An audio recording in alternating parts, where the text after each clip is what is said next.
बाबा सरकारच्या शिष्टमंडळानं मनोज जरांगे पाटील यांची आंतरवली सराटी येथे भेट घेतली। त्या भेटीदरम्यान बऱ्याच चर्चा झाल्या। काय वाटतं तुम्हाला या भेटी संदर्भात? काय आहे, मनोज जरांगे हे सरकारचे लाडके जावई आहेत। आता गेल्या अनेक दिवसांपासून छत्रपती संभाजीनगर मध्ये दाते पाटील उपोषणाला बसलेत। अक्षरशः छत्रपती संभाजीनगर मधून महसूल मंत्री राधाकृष्ण विखे पाटील येऊन गेले होते, परंतु दाते पाटलाच्या उपोषणाला त्यांनी भेट दिली नाही। परंतु मनोज जरांगे यांच्या उपोषणाला एवढं त्यांनी आग्रहानं राधाकृष्ण विखे पाटील असतील, प्रसाद लाड असतील, त्यामध्ये शंभूराज देसाई असतील, अनेक कुणी असेल, एवढं तात्काळ तिथं येऊन उपोषणाला भेट देऊन कुठेतरी जावयाचं मनधरणी करायची। आणि नक्कीच येणाऱ्या काळात माझ्या मते जावयाची जशी धोंड्याच्या महिन्यात बोलवून होती, जावयाची जशी दिवाळीला बोलवून होती, तशा प्रकारे आता नक्कीच सरकार जावयाची बोलवून केल्याशिवाय राहणार नाही। त्याच्यातून बी समाजाला त्याला काही मिळणार नाही, पण जावयाची नक्की मनोज जरांगे नावाच्या जावयाची बोलवून झाल्याशिवाय राहणार नाही। चर्चा झाली तरी मात्र जरांगे पाटील 29 तारखेच्या आंदोलनावर ठाम आहे। काय वाटतं? ते ठरवून असतं ना, आणखी एक दोन वेळा शिष्टमंडळ आलं पाहिजे।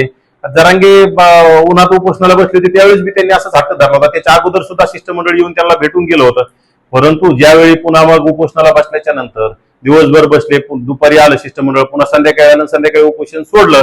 जावयाला जे काय पाहिजे ते मिळाल्याशिवाय जावई उपोषण सोडणार नाहीत, आणि नक्कीच जावयाला पाहिजे ते मिळाल्याशिवाय राहणार नाही। समाजाला काही मिळणार नाही, परंतु जावयाला नेहमीप्रमाणे जे मिळत आलंय आणि येणाऱ्या काळात सुद्धा मिळत राहील, त्याप्रमाणे जावयाचा हट्ट पुरवला की जावई उपोषण सोडल्याशिवाय राहणार नाही।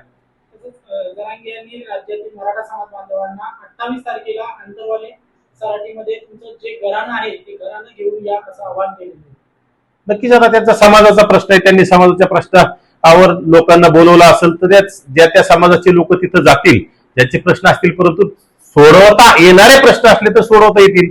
आता उदाहरणार्थ जात पडताळणी समितीकडून कुणबी प्रमाणपत्र जे रद्द झालेत, हे कुणी काहीही केलं, मुख्यमंत्री जरी तिथे येऊन बसले, राज्याचे देशाचे पंतप्रधान जरी तिथे येऊन बसले, तर जात पडताळणी समितीवर कुणाचाही दबाव असत नाही। जात पडताळणी समितीच्या माध्यमातून जे कुणबी प्रमाणपत्र रद्द झाले ते पूर्ववत होणार नाहीत, आणि येणाऱ्या काळात जेवढे कुणबी प्रमाणपत्र काढलेत, माझी राज्यातील ओबीसी बांधवांना सुद्धा म्हणते, ज्या लोकांनी आपल्याला डाऊट आहे की बोगस मार्फत कुणबी प्रमाणपत्र काढलंय, ह्या लोकांची जात पडताळणी समितीकडे तक्रार करावी, आणि नक्कीच जात पडताळणी समितीकडे बोगस असणाऱ्या लोकांची कुणबी प्रमाणपत्र रद्द होतील, आणि ज्यांच्या मूळ नोंदी आहेत ते राहतील, आणि मूळ नोंदीवालेच येणाऱ्या काळात दिसतील तुम्हाला।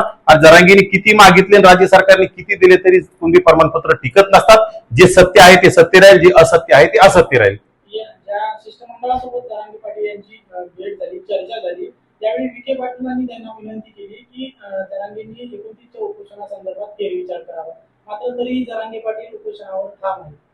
विखे पाटलांचं नक्कीच जरांगे ऐकतील, तोपर्यंत काही टेंडर बिंडरचा विषय होऊन जाईल, किंवा तोपर्यंत आणखी 29ची घोषणा केली, समाजाला तिथे एक दिवस बोलवतील, दुसऱ्या दिवशी थांबतील, दुसऱ्या किंवा तिसऱ्या दिवशी जरांगे उपोषण सोडतीलच नाही। परंतु आता आपण घोषणा केली आणि लगेच शिष्टमंडळ आलं आणि भेटलंय, आणि आपण आंदोलन स्टॉप केले असं जर सांगितलं तर समाज कसा विश्वास ठेवेल? त्यासाठी ते 2-3 दिवसाचं काहीतरी त्याला कुठाना करावं लागेल, आणि पुन्हा शिष्टमंडळीने आणि उपोषण सोडलं जाईल। 58 लाख नोंदी सापडल्या, त्यांचे काही प्रमाणपत्र मिळत नाही, परत जे काही प्रमाणपत्र रद्द झाले, यामध्ये विखे पाटील म्हणाले की जो झारीतल्या शुक्राचार्याचा आपल्याला आता बंदोबस्त करावा लागेल। कोणाला म्हटलं असेल त्यांनी शुक्राचार्य?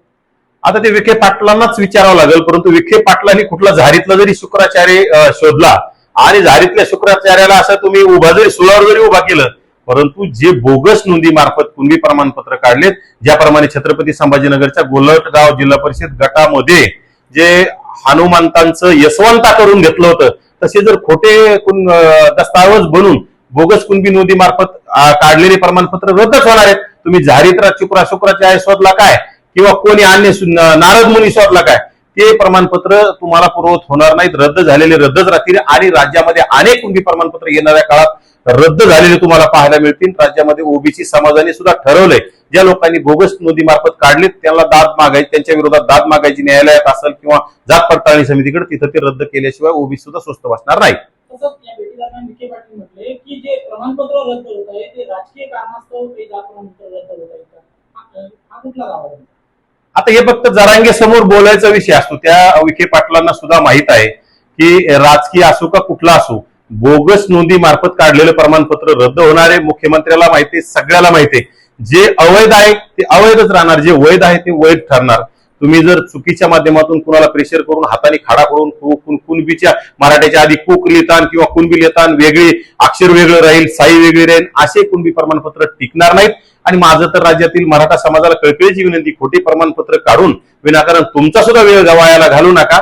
ज्या राजकीय नेत्यांनी कुठतरी सत्तेच्या लालसेपोटी प्रमाणपत्र काढले ते सुद्धा रद्द झालेले व्हायला लागलेले तुम्हाला पाहायला मिळतात. त्यामुळे राज्यातील नोकरीसाठी असतील कोणी असतील, जे ओरिजिनल आहेत त्यांना कोणी रोखू शकत नाही, परंतु जे खोटे आहेत त्यांना कोणी वाचवू शकत नाही. शेवटचा प्रश्न आहे आता छगन भुजबळ यांनी म्हटलेले आहे की मनोज जरांगे यांचा लढा आमच्या सोबत नाही, म्हणजे ओबीसी सोबत नाही, सरकार सोबत आहे. त्यावर काय वाटतं? हे पहा, आदरणीय भुजबळ साहेब आमचे ओबीसीचे देशाचे सर्वोच्च नेते आहेत, राज्याचे सर्वोच्च नेते आहेत. आणि भुजबळ साहेबांनी अनेक वेळा रामलीला मैदान भरून दाखवलं, भुजबळ साहेबांनी मुंबई भरून दाखवली, पुणे भरून दाखवलं. ज्या भुजबळ साहेबांना अनेक वर्षांचा गाढा अभ्यास ओबीसीचा आहे. आता कसं आहे, आम्ही नवीन कार्यकर्ते आहोत, नवीन फळीतले लक्ष्मण हाके असेल, मी असेल, मंगेश सासाने असेल, आम्ही नवीन कार्यकर्ते आहोत. आमच्यापेक्षा शेवटी त्यांनी अनेक पावसाळे उन्हाळे बघितलेले आहेत.